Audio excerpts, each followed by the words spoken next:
인사 나누고 우리 말씀을 듣도록 그렇게 하겠습니다. 우리 옆에 있는 분한테 격려의 말을 하도록 하겠습니다.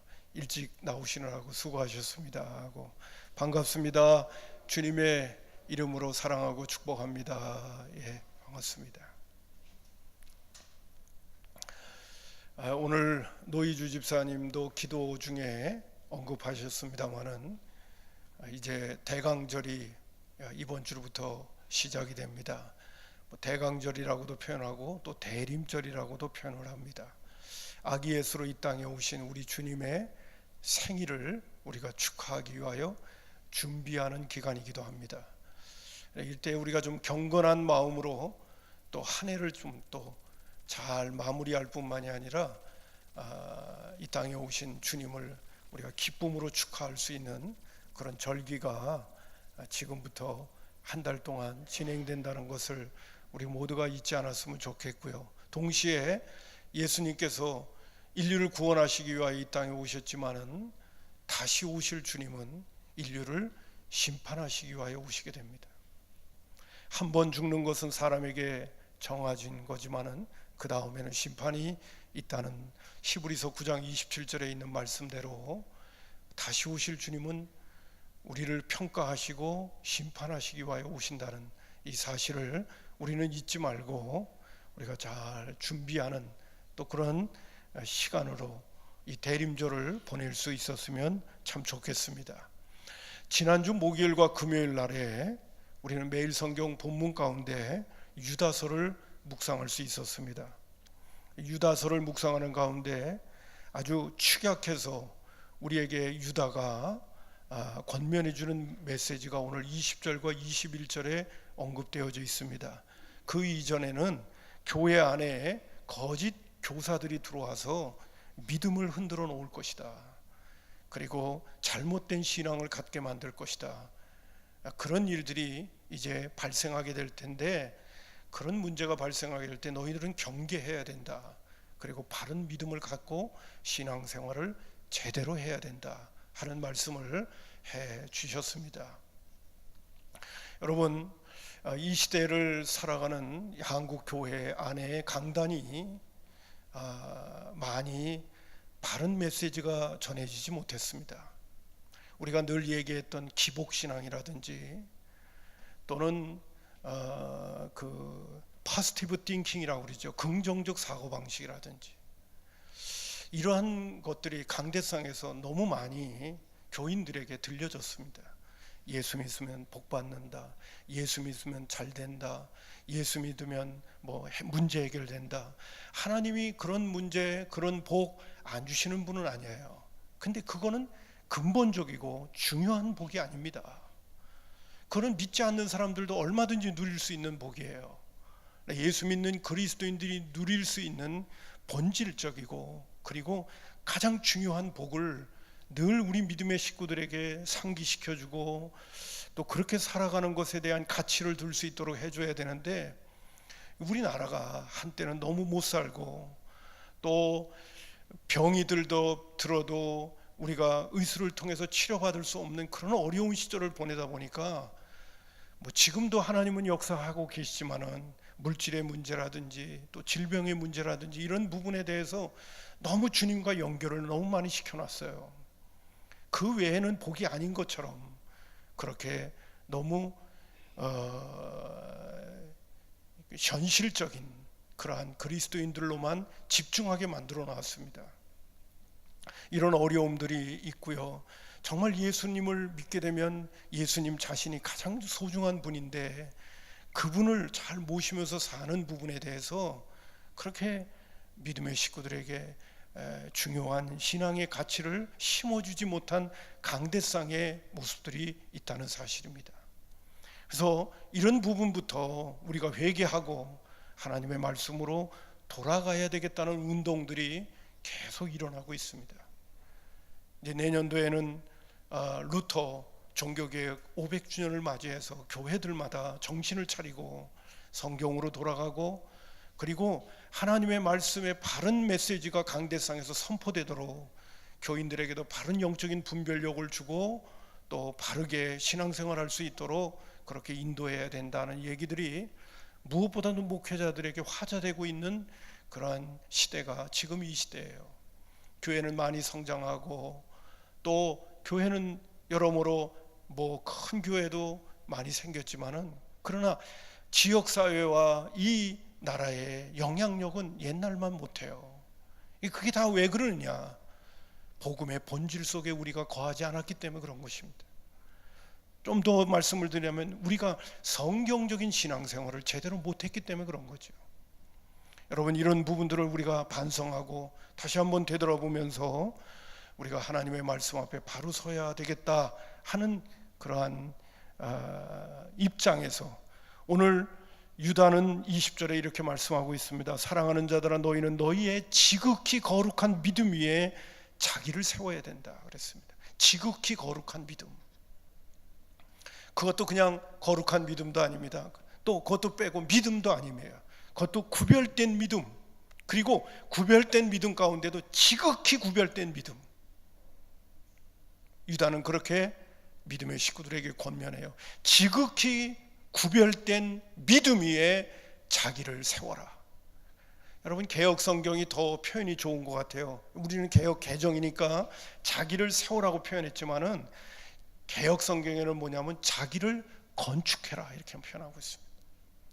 한번 따라서 합시다. 지극히 거룩한 믿음 위에 자기를 건축해라. 예, 그 메시지를 우리에게 주고 있어요. 지극히 거룩한 믿음 위에 자기를 건축해라.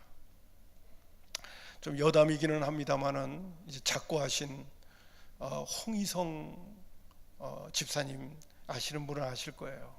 제가 예전에 우리 성산교회 처음에 왔을 적에 홍희성 집사님이 아마 안수 집사님이라서 그 대표 기도를 했는지 모르겠는데 그렇게 하셨을 거예요. 대표 기도할 때마다 대표 기도를 하고 나서 뒤에다가 예수님의 이름으로 기도합니다로 끝내질 않고 꼭 유다서 1장 20절과 21절을 인용하고 예수님의 이름으로 끝내는 거예요. 저분이 왜 유다서 1장 20절과 21절을 저렇게 좋아하셨나 그랬어요. 꼭 그런 토를 달라요.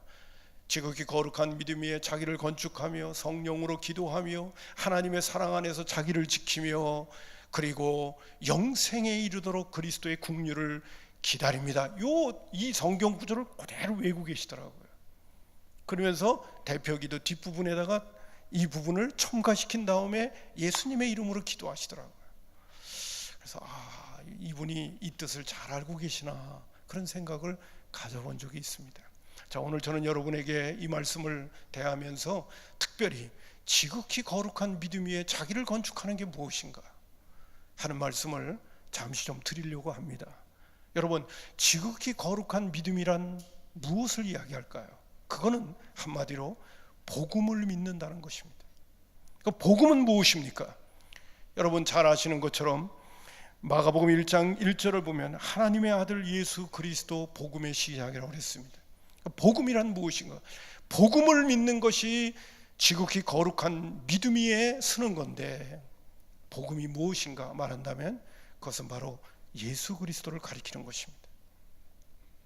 예수 그리스도를 믿는다는 것이 지극히 거룩한 믿음 위에 자기를 건축하는 기초를 마련하는 거예요. 그러면 좀 더 구체적으로 복음을 믿는다, 예수 그리스도를 믿는다는 건 도대체 뭘 믿는가? 예수님의 무엇을 믿는가? 라고 말한다면 성경은 특별히 세 가지 중요한 핵심적인 부분을 우리에게 언급하고 계십니다. 첫 번째는 예수님이 하나님의 아들로서 이 땅에 육신을 입고 오셨다는 겁니다. 초대교회 때는요, 유다가 지금 거짓 교사들을 얘기할 때도 그때는 이단들이 있었는데 이단의 특징 가운데 하나가 뭐냐면 영지주의라고 얘기하면서 예수님은 육신을 입고 이 땅에 오셨다는 것을 부정하는 거예요. 여러분, 예수님이 육신을 입고 이 땅에 오셨다는 걸 부정하는 것이 왜 심각한 문제가 되는지 아십니까? 그러면 그분은 피를 흘릴 수가 없어요. 피 흘림이 없으면 사함이 없는데 예수님은 그냥 환상으로 이렇게 나타난 거다. 왜냐하면 그 시대의 철학 가운데 보면 이원론이라는 게 있어요. 물질은 악하고 그 다음에 영적인 정신은 선하다. 이런 어떤 철학들이 가미되면서 그것이 기독교 안으로도 들어와서 영지주의자가 발생하면서 예수님이 육신을 입으면 예수님 육신도 부정하잖아요. 그래서 예수님은 육신을 입은 것이 아니라 어떤 환상체로 이 땅에 나타난 것이다, 뭐 이렇게 표현을 쓰기 시작했어요. 그거는 이단인 거거든요. 제가 오늘 여러분에게는 이렇게 자세히 말씀드립니다만은, 그래서 거짓 교사들을 조심해라 하는 유다의 메시지가 주어지게 되는데, 여러분, 우리가 예수를 믿는다, 복음을 믿는다는 것 가운데 첫 번째 중요한 건 뭐냐면, 예수님이 역사적으로 이 땅에 오셨고 그분은 육신을 입고 이 땅에 오셨다는 사실을 우리가 인정하는 것이 아주 중요한 믿음의 모습입니다. 마태복음 1장에도 아들을, 그 말씀 가운데 보면 처녀가 잉태하여 아들을 낳으니니 라는 말씀이 나와요. 처녀가 잉태하는 거예요. 예수님이 육신을 입고 마리아의 몸을 빌려서 이 땅에 태어나시게 되었다는 아주 분명한 메시지, 이거를 우리는 믿을 수 있어야 됩니다. 두 번째로는 무엇을 우리가 믿을 수 있느냐면, 그게 요한복음 1장 14절인데요 말씀이 육신이 되어 우리 가운데 거하심에 우리가 그의 영광을 보니 아들의, 아버지의 독생자의 영광이라고 표현하고 있습니다. 두 번째로는 우리의 죄 때문에 예수님께서 십자가에 못 박혀 죽으셨다는 것을 믿어야 됩니다. 고린도후서 5장 21절에 보면 하나님이 죄를 알지도 못하신 이를 우리를 대신하여 죄를 삼았다고 말해주고 있어요. 그러므로 예수님께서 십자가에 못 박혀 죽으신 것이 우리의 죄의 문제를 해결해 주신 것이라는 걸 믿게 되어지면 우리는 첫 번째 사죄의 은총을 입게 되어집니다. 죄를 용서받는 거예요.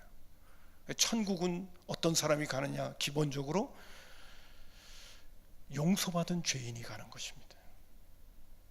죄를 안 저지르는 사람이 가는 게 아니라 용서받은 죄인이 가는 곳입니다. 요한일서 1장 7절에 보면 그 아들 예수의 피가 우리를 모든 죄에서 깨끗하게 하신다고 그랬어요. 예수님의 피의 사건이 우리의 죄의 문제를 해결해 주신 것이다. 동시에 죄의 문제를 해결해 주시기 때문에 영원한 형벌에서부터 우리가 노연하게 되어지는 것이죠.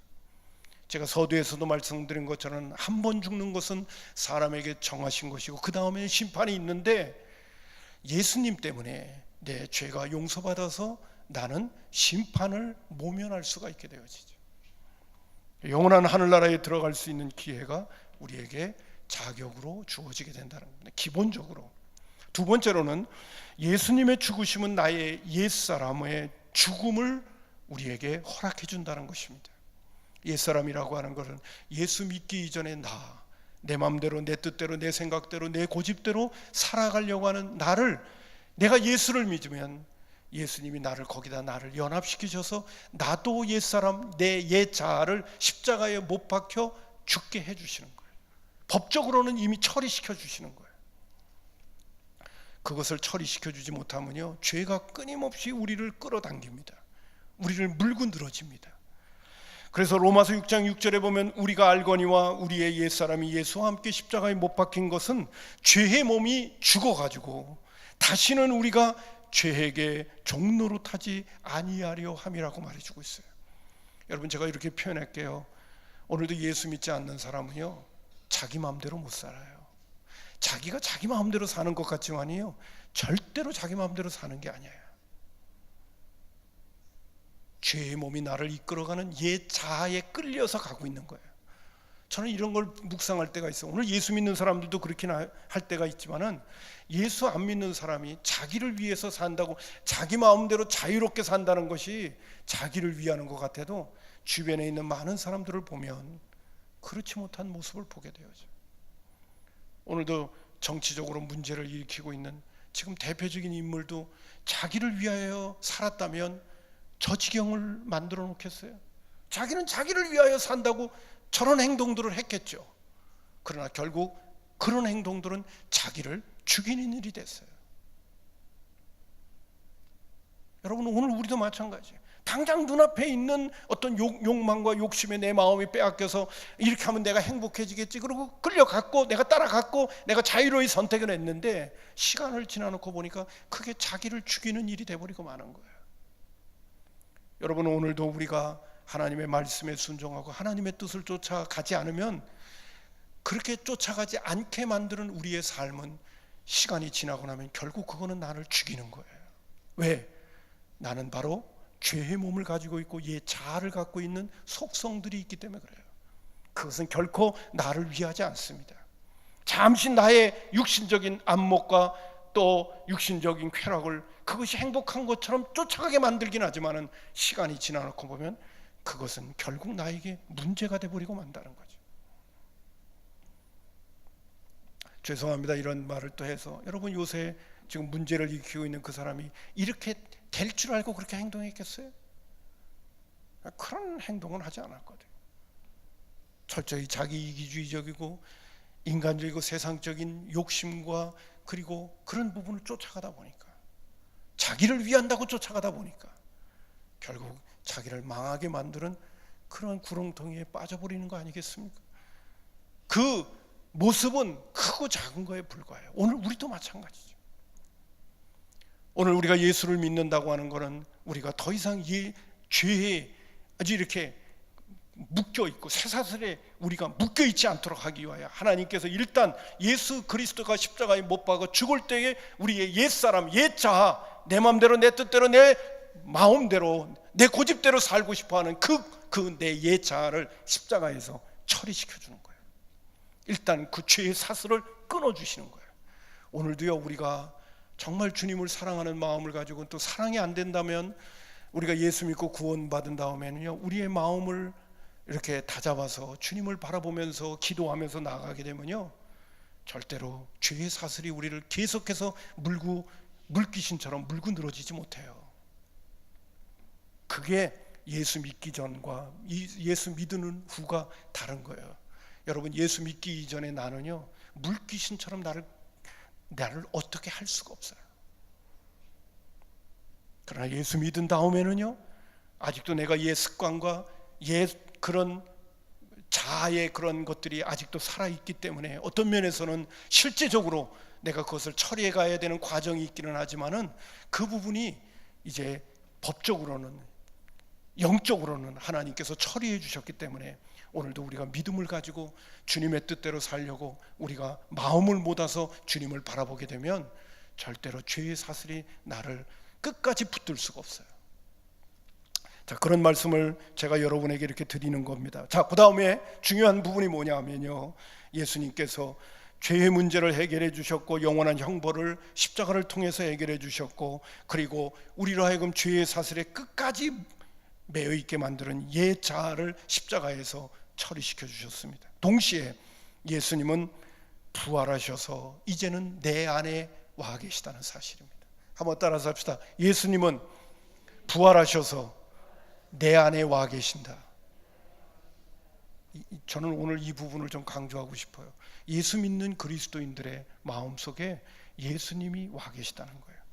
사실 예수님이 육신을 입고 십자가에 못 박혀 돌아가시기 전에도 제자들에게 권면해 주셨어요. 요한복음 14장 20절에 그날에 내가 내 아버지 안에, 내가 너희 안에 있는 것을 너희가 알리라 그랬어요. 내가 너희 안에 있는 것을 너희가 알리라. 마태복음 28장 20절에는 내가 세상 끝날까지 너희와 함께 있겠다고 하셨습니다.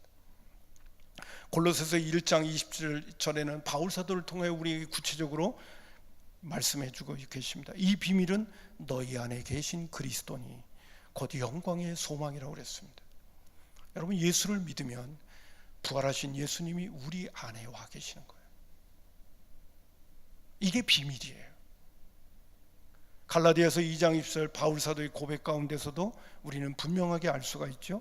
내가 그리스도와 함께 십자가에 못 박혀 죽은 날이 이제는 내가 사는 것이 아니야 오직 내 안에 그리스도께서 사신다.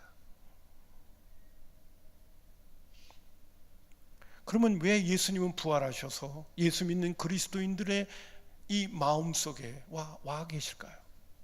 첫 번째는 여러 가지를 말씀드릴 수도 있지만은 대표적인 두 가지를 언급한다면요, 우리를 돌보시고 우리를 인도하시기 위해서 그래요. 우리의 삶의 목자가 되어 주시기 위해서 그분은 우리 안에 와 계시는 거예요. 그리고 그분에 대해서 뭐라고 표현하고 있냐면 요한일서 4장 4절에 너희 안에 계신 이가 세상에 있는 자보다 크다고 그랬습니다. 내 안에 계신 주님을 내가 잘 모시고 살면요, 제가 늘 말씀드립니다만 예수 믿는 사람처럼 행복한 사람은 없는 거예요. 왜? 우리 안에 계신 이는 이 세상에 있는 어떤 것보다 큰 분이거든요. 그분을 내가 잘 신뢰하면 아무리 이 세상에 우리를 힘들게 만드는 삶의 환경과 여건이 우리를 엄몰하더라도 우리는 평안함을 경험할 수 있게 되죠. 그래서 바울 사도가 흩어져 있는 믿음의 식구들에게 편지 보낼 때마다 너희들이 꼭 누려야 될 것이 두 가지 있다. 그게 바로 뭐냐면 은혜와 평강이라고 말해주고 있습니다. 은혜와 평강이 너희들에게 있을지어다. 그 중에서 빼놓지 않는 단어 하나, 그게 바로 평강이라는 사실이에요. 예수님이 부활하시자마자 제자들에게 나타나서 제일 먼저 하셨던 말씀이 뭔지 아십니까? 내가 너희에게 평안을 준다, 평강을 준다. 이 평안은 세상이 주는 것 같지 않다고 하시면서 나의 평안을 너희에게 준다고 그랬어요. 왜? 주님이 내 안에 와 계실 거니까요. 우리 안에 와 계실 거니까요. 그리고 그 주님을 당해낼 자가 없습니다. 나는 우리 성산의 가족들이 예수 믿고 구원받아 주님이 내 안에 와 계시다는 것이 정말 실감나게 느껴지면서 세상이 주지 않는 그 평안을 누려가는 믿음의 식구들이 꼭 되기를 주님의 이름으로 축복합니다. 이거는 내가 잘 산든 못하든 나이가 많든 적든 많이 배웠든 안 배웠든 이건 상관없는 거예요. 예수 믿는 그리스도인이라면 반드시 누려야 될 특권이에요. 주님이 내 안에 와 계시니까.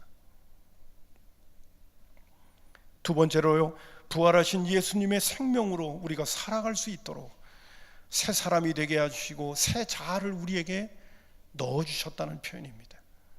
그리스도 예수 안에 있는 자에게는 새로운 피조물 되어진다는 것이 이런 표현들이죠.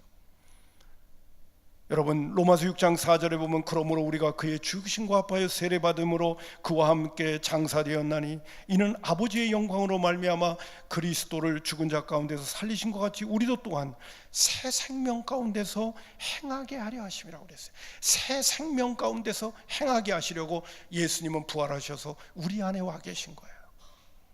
이 새 생명은요, 하나님의 영광을 위하여 살려고 하는 거고요, 성령님의 은혜를 통하여 하나님의 뜻대로 살려고 하는 그런 욕구와 그리고 그 에너지를 우리에게 계속 공급해 주시는 거예요. 할렐루야. 그러기에 유다서에 있는 말씀 가운데도 마지막 유다가 마무리 지면서도 이런 언급을 하고 있으면 저한테도 금요일 날 이 말씀을 보는데 마음에 참 위로가 되고 용기가 되더라고요. 여러분, 유다서 1장 24절에 이렇게 언급합니다. 능히 너희를 보호하사 거침이 없게 하시고, 이 거침이라고 하는 건 넘어지는 것을 얘기하거든요. 능히 너희로 보호하사 거침이 없게 하시고 너희로 그 영광 앞에 흠없이 기쁨으로 서게 하실 이에게 영광과 존귀와 찬송가를 올려드린다. 이러면서 이 서신을 마무리하는 것을 보게 됩니다. 여러분, 우리 안에 와 계신 우리 주님은 우리로 하여금 거치는 것이 없게 하시고 우리가 넘어지지 않게 하시고 그 영광 앞에 흠없고 기쁨으로 서실 수 있도록 우리를 붙들어 주신다고 말씀하고 계십니다. 하나님, 이런 주님을 믿고 감사하는 마음으로 나아가는 저와 여러분이 되기를 주님의 이름으로 축복합니다. 자, 그럼 동시에 두 가지 이제 마무리로 드리려고 합니다. 지극히 거룩한 믿음 위에 자기를 건축하는 게 뭐냐 이거예요. 지극히 거룩한 믿음을 얘기했어요. 지금 제가 사실은 지극히 거룩한 믿음이 뭐냐? 예수 믿는 거다. 예수에 뭘 믿는 거냐? 예수를 믿으면 어떤 일들이 일어나게 되느냐? 그런 얘기들을 드렸어요. 자, 그런데 주님은 우리 안에 와 계시거든요. 그러면 우리는 두 가지를 해내야 돼요. 우리의 자신을 건축해야 돼요. 첫 번째는 그분이 내 안에 와 계신 것은 오늘 이러이러한 혜택을 우리에게 주시기도 하지만은 그분이 우리에게 와 계신 가장 중요한 목적은 우리와 더불어 교제하고 싶어 하시는 거예요. 여러분, 사랑하는 사람은요, 사랑하는 사람의 가장 중요한 모습이 뭔지 아십니까? 함께 있고 싶어 하고 그리고 교제하려고 하는 거예요. 여러분, 부부인데도요, 함께 있고 싶어 하지 않고 대화를 안 하는 부부는 점검해 봐야 돼요. 사랑이 식었어요. 문제가 있는 거예요. 웃으시는 분은 왜 웃으실까? 뭐 때문에 웃으실까? 생각해 봐야 돼요. 예수님은 우리를 사랑하셔요. 그래서 그분은 우리 안에 와 계신 거예요. 중요한 건 뭡니까? 더불어와 동시에 그분은 우리와 교제하고 싶어 하셔요. 신앙생활은 그렇기 때문에 내 안에 와 계신 주님과 교제해야 돼요. 이게 나 자신을 건축하는 거예요. 거룩한 믿음 위에 나를 세워가는 거예요. 출애굽기 34장 14절에 보면 너는 다른 이에게 절하지 말라. 여호와는 질투라 이름하는 질투하는 하나님이라고 그랬습니다. 주님이 내 안에 와 계신데요, 그 주님을 늘 의식하지 않고 살게 되면요, 주님은 질투할 수밖에 없어요. 내 관심이 주님께 있지 않고 다른 것에 너무 많이 빼앗겨 있으면 주님은 질투할 수밖에 없어요. 여러분, 주님과 교제한다는 것에 대해서 오늘 저는 여러분에게 이런 제안을 한번 하고 싶어요. 여러분, 주님과 교제하고 내 안에 와 계신 분인데 그분과 교제하는 것 가운데 첫 번째 방법은요, 늘 그분이 내 안에 와 계시다는 것을 의식할 줄 알아야 돼요. 신앙생활 한다고 하면서도요, 하루 종일 주님이 나와 함께 계신다는 걸 의식하지 않는 사람이 너무너무 많아요. 여러분, 주님이 내 안에 와 계신 것을 의식하지 않아도 괜찮다고 내 안에 그냥 가만히 계시나요? 그리고 주님이 원하시지 않는 것, 생각들을 내 마음속에서 잔뜩 집어넣어도 주님은 내 안에서 아, 좋다, 너 예수 믿고 있지, 그래 내가 네 안에 있느라고 좋다, 그러고 계실까요? 그렇진 않거든요. 여러분, 오늘도 지극히 거룩한 믿음 위에 나 자신을 건축하려면 내 안에 와 계신 주님을 늘 의식해야 됩니다. 순간순간 의식해야 돼요. 그리고 우리 믿음의 식구들에게 늘 권면해 드리는 말씀처럼 말씀 보고 기도하는 것은 기본적인 경건의 습관이 되어줘야 돼요. 말씀과 기도를 통해서 우리는 주님을 의식하는 것을 나의 생활의 습관 속에서 길들여 가야 된다. 한번 따라서 합시다. 주님을, 내 안에 계신 주님을 늘 의식하자. 여기서부터 교제는 시작되는 거예요. 아멘. 야고보서 4장 5절에는 너희는 하나님이 우리 안에 거하시는 성령이 시기하기까지 사모한다 하신 말씀을 헛된 줄로 생각하느냐 그랬어요. 성령님을 예를 들고 있기는 하지만은 우리 속에 거하시는 성령이 시기하기까지 사모한다. 왜 그러는 겁니까? 늘 교제하기를 원하시니까요. 얼마나 우리를 사모하는지 몰라요. 자, 여러분, 이 부분을 잊지 않고 사시는 믿음의 권속들 되셔서요, 내 안에 계신 주님이 늘 나와 함께 동행하고 있는 것에 대한 기쁨을 함께 나누는 신앙생활이 되기를 주님의 이름으로 축복합니다. 이것이 자기를 건축하는 겁니다. 두 번째로는 주님이 내 안에 와 계신데 그분이 어떤 분이냐면요, 그분은 우리의 왕이며 주인이며 목자이며 통치자이십니다. 여러분, 베드로 사도가 오순절 마가의 다락방에 성령이 임했을 적에 예수님을 소개할 때 이렇게 소개합니다. 사도행전 2장 36절에 보니까 그런즉 이스라엘 온 집은 확실히 알지니 너희가 십자가에 못 박은 이 예수를 하나님이 주와 그리스도가 되게 했다고 그랬어요. 예수님은 십자가에 못 박아 죽었지만은 부활하셔서 우리 모두에게 주와 그리스도가 됐다는 거예요. 여러분, 주라고 하는 것은 주인이라는 뜻이고요, 메시아라고 하는 것은 우리의 왕이시라는 거예요. 근데 그 주인과 왕이 내 안에 와 계셔요. 그러면 나는 그분의 통치를 받아야 돼요. 나는 그분의 다스림을 받아야 돼요. 내가 주인이 되면 안 돼요. 내가 왕이 되면 안 돼요. 내 삶에 예수를 믿는다는 것은 이젠 더 이상 내가 주인, 내가 왕이 되는 게 아니에요. 그분이 나를 다스려야 되고, 그분이 나를 주장하셔야 되고, 그분이 나를 통치하셔야 되는 거예요. 여러분, 지극히 거룩한 믿음 위에 우리의 자신을 세우고 건축한다는 게 뭐냐? 주님의 통치를 받아야 된다는 거예요. 왜? 하나님이 예수님을 주와 그리스도가 되게 하셨기 때문에 그렇습니다. 한 가지 예를 들까요? 우리 몸에 대한 것을 예를 들게요. 바울 사도가 고린도전서에 있는 믿음의 식구들에게 이런 얘기를 합니다. 고린도전서 6장 13절과 15절을 제가 묶어봤습니다. 몸은 오직 주를 위하여 있으며 너의 몸이 그리스도의 지체인 줄을 알지 못하느냐 그랬어요. 여러분, 내 몸이 아니에요. 내 몸을 내가 주장하면 안 돼요. 내 몸을 주님이 주장하게 해야 돼요. 왜? 그분이 나의 주인이요 왕이요 통치자이기 때문에 내 몸도 내가 내 마음대로 할 수 없어요.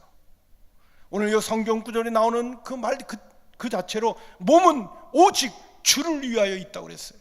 왜? 주님이 내 안에 오셔서 나의 주인이요 왕이요 통치자니까. 너의 몸이 그리스도의 지체인 줄을 알지 못하느냐. 그 주님이 나를 자유롭게 다스리시며 사용하실 수 있도록 해드려야 될 몸도 내 몸이 아니라 주님의 몸이라는 거예요.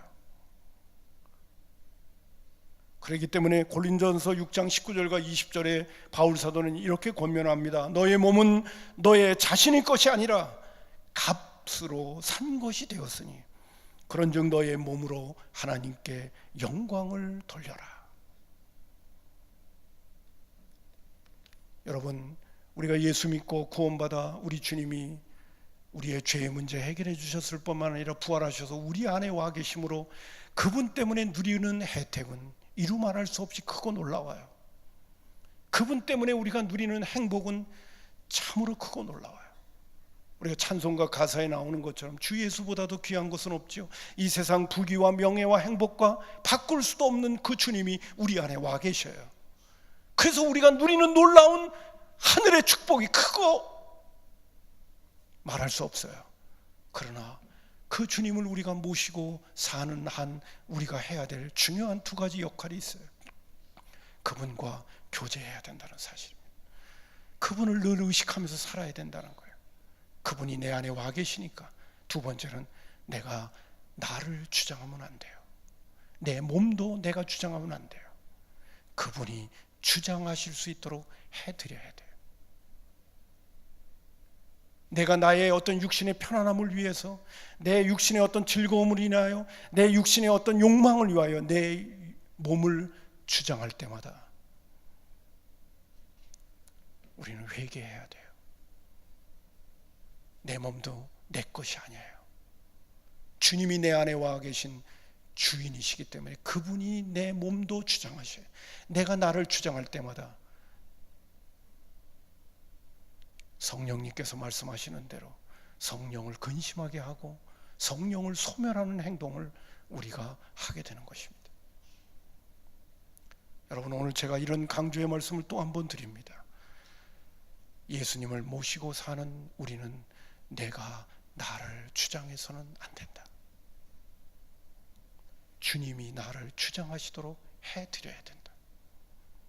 그동안 내가 나를 주장하고 주님이 나를 주장하지 못하도록 해드렸던 나의 육신과 나의 감정과 나의 삶의 부분들을 한번 주님 앞에 내려놓고, 하나님, 이런 거는 내 마음대로 했습니다. 이건 내 생각대로 했습니다. 내 편할 대로 했습니다. 내 고집대로 했습니다. 주님이 주장하시도록 해드리지 못했습니다. 잘못했습니다. 용서해 주시고 이제 주님이 주장하실 수 있도록 나 자신을 내어드리겠습니다. 처음에는 쉽지 않습니다. 내가 나를 주장하고 살고 있었던 시절은요, 굉장히 섭섭하고 뭐가 허전하기도 합니다. 그러나 그 과정을 극복하셔야 됩니다. 주님이 내 안에 와셔서 주인과 그리스도와 통치자가 되셨다면 그분이 나를 다스리게끔 해드려야 됩니다.